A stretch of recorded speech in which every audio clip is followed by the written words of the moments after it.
മന്ത്രി Abdurahman self goal അടിച്ചു എന്ന് വേണമെങ്കിൽ നമുക്ക് പറയാം. സെൽഫ് ഗോൾ ഡബിൾ ഗോൾ അടിച്ചോ എന്ന് നമുക്കറിയില്ല. എന്താ കാര്യം? ഈ ഒക്ടോബറിൽ, ഈ വർഷാവസാനം നവംബറിലൊക്കെ അർജന്റീനിയൻ ടീം കേരളത്തിലേക്ക് വരുന്നു. കേരളത്തിലെ ചില ടീമുകളുമായി അത് കളിക്കുന്നു. ആ ടീമിൽ ചെറിയ ആളല്ല, ലോകത്തിലെ ഏറ്റവും മികച്ച ഫുട്ബോളർ എന്ന് സംശയരഹിതമായി പറയാവുന്ന ലയണൽ മെസ്സി ഉണ്ടാകും എന്നാണ് പറഞ്ഞത്. ലയണൽ മെസ്സി നമ്മുടെ ഒക്കെ ഒരു വികാരമാണ്. കഴിഞ്ഞ ലോകകപ്പിൽ അർജന്റീന ജയിക്കണം എന്ന് ആഗ്രഹിച്ചവരാണ് ഒരു വലിയ വിഭാഗം ജനങ്ങൾ. കാരണം എന്താ? ലയണൽ മെസ്സി എന്ന് പറഞ്ഞാൽ ഒരു മാന്ത്രികനാണ്. അദ്ദേഹത്തെ കേരളത്തിൽ കൊണ്ടുവരിക എന്ന് പറഞ്ഞാൽ ചെറിയ കാര്യവുമല്ല. കൊണ്ടുവരാൻ ശ്രമിക്കുന്നതും തെറ്റല്ല, നല്ല കാര്യമാണ്. ഇപ്പോൾ അതെല്ലാം തകിടം മറിഞ്ഞിരിക്കുന്നു. മെസ്സി വരും കേട്ടോ എന്നൊന്നും ഇനിയിപ്പോൾ പറയാൻ പറ്റില്ല, വരില്ല കേട്ടോ എന്ന് തന്നെയാണ് ഇപ്പോൾ പറയുന്നത്. അത് എന്തിനാണ് ഇത്ര വലിയ പ്രചരണം നടത്തിയത്? ഇങ്ങനെ ഒരു കാര്യമുണ്ടെങ്കിൽ അത് ആദ്യം വലിയ പ്രചരണം കൊടുത്ത് നമ്മുടെ മന്ത്രി റിയാസ് നാഷണൽ ഹൈവേയുടെ റീലിട്ട പോലെ സെൽഫ് ഗോൾ അടിക്കേണ്ട വല്ല കാര്യമുണ്ടോ? അതിന്റെ കാര്യങ്ങളൊക്കെ തീരുമാനമായി, സ്പോൺസറെയൊക്കെ തീരുമാനിച്ച് അവരുടെ അർജന്റീനയുടെ ടീമുമായി വന്ന് ഇവിടെ വന്നില്ലെങ്കിൽ വരും എന്ന് ഉറപ്പായിട്ട് പറഞ്ഞാൽ പോരെ ഈ കാര്യം. അതിനു മുമ്പ് തന്നെ ആഘോഷമായി വലിയ തോതിൽ അത് പിന്നെ വലിയ രാഷ്ട്രീയ പ്രശ്നമായി. ഡിവൈഎഫ്ഐക്കാർ ഇനി മെസ്സിക്ക് ഉപരോധം പ്രഖ്യാപിക്കുമെന്ന് എനിക്കറിയില്ല.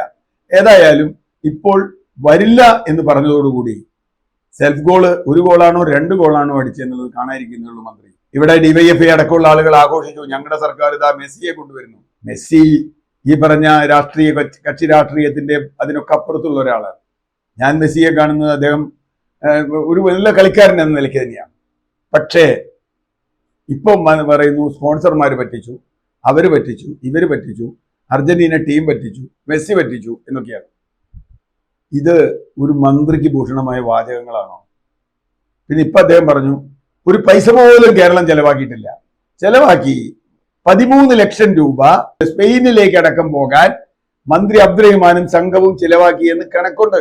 ഇല്ലെങ്കിൽ അദ്ദേഹം ഇല്ലാന്ന് പറയട്ടെ. 13 ലക്ഷം രൂപ ചെലവാക്കി അവിടെ പോയി ചർച്ചയൊക്കെ നടത്തിയിട്ടാണ് ഇവിടെ വന്ന് പറഞ്ഞത്.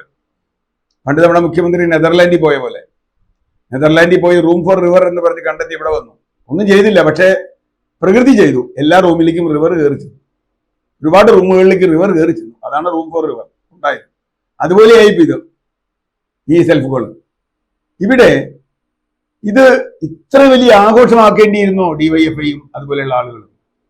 എന്തോ പിണറായി വിജയന്റെ ഒരു വലിയ നേട്ടമായി മെസ്സി വരുന്നതിനെ കാണേണ്ടതുണ്ടോ? കേൾക്കുന്നത് മെസ്സി അടുത്ത വർഷം അടുത്ത വർഷം വന്നാൽ ഡിവൈഎഫ്ഐ മെസ്സി ഉപരോധിക്കും. കാരണം ഞങ്ങളുടെ ഭരണകാലത്ത് വരണ്ടേ, ഞങ്ങളുടെ ഭരണകാലത്തല്ലാതെ വന്നിട്ട് എന്താ കാര്യം? അപ്പൊ മെസ്സിയെ കാണണമെന്നോ, മെസ്സി എന്ന് പറയുന്ന മഹാമാന്ത്രികനെ, ഫുട്ബോൾ മാന്ത്രികനെ കാണണമെന്നോ ഒന്നും എല്ലാവരുടെ ആഗ്രഹം. ഇതിന്റെ പുറത്ത് ഒരു മൈലേജ് ഉണ്ടാക്കുക എന്നായിരുന്നു. ദേശീയപാതയുടെ കാര്യത്തിലും അതാ ഉണ്ടായത്. കേന്ദ്ര സർക്കാർ പണിയുന്ന ദേശീയപാതയുടെ റീലിടേണ്ട കാര്യം എന്താണ് റിയാസിനുണ്ടായത്? അതേ അനുഭവം കോഴിക്കോട് ജില്ലയിൽ നിന്നുള്ള മറ്റൊരു മന്ത്രിക്കും ഉണ്ടായിരിക്കുന്നു, അബ്ദുറഹ്മാൻ, അല്ലെങ്കിൽ മലപ്പുറം ജില്ലയിൽ നിന്നുള്ള. അപ്പോ അദ്ദേഹത്തിന് അത് ചെയ്യേണ്ട ഒരു കാര്യമില്ലായിരുന്നു. ഈ സെൽഫ് ഗോള് വലിയ തോതിൽ തിരിച്ചടിയാവും, വലിയ നിരാശ. അത് ഇടതുപക്ഷ കാലത്ത് വരാതിരുന്നല്ലേ, ഏത് കാലത്ത് വന്നാലും മതി, ഞങ്ങളൊക്കെ നിർത്തുള്ളൂ. എപ്പോഴെങ്കിലും മെസ്സി വന്നു കിട്ടിയാൽ നല്ലതെന്ന് ആഗ്രഹിക്കുന്ന ആളുകളാണ്. പക്ഷേ ഇനി ഒരു പക്ഷേ മെസ്സിക്ക് വരാൻ കഴിയാത്ത തരത്തിലേക്ക് കാര്യങ്ങൾ നീങ്ങുമോ എന്ന് നമുക്കറിയില്ല. അങ്ങനെയാണെങ്കിൽ അത് ഇരട്ട ഗോളായിരിക്കും.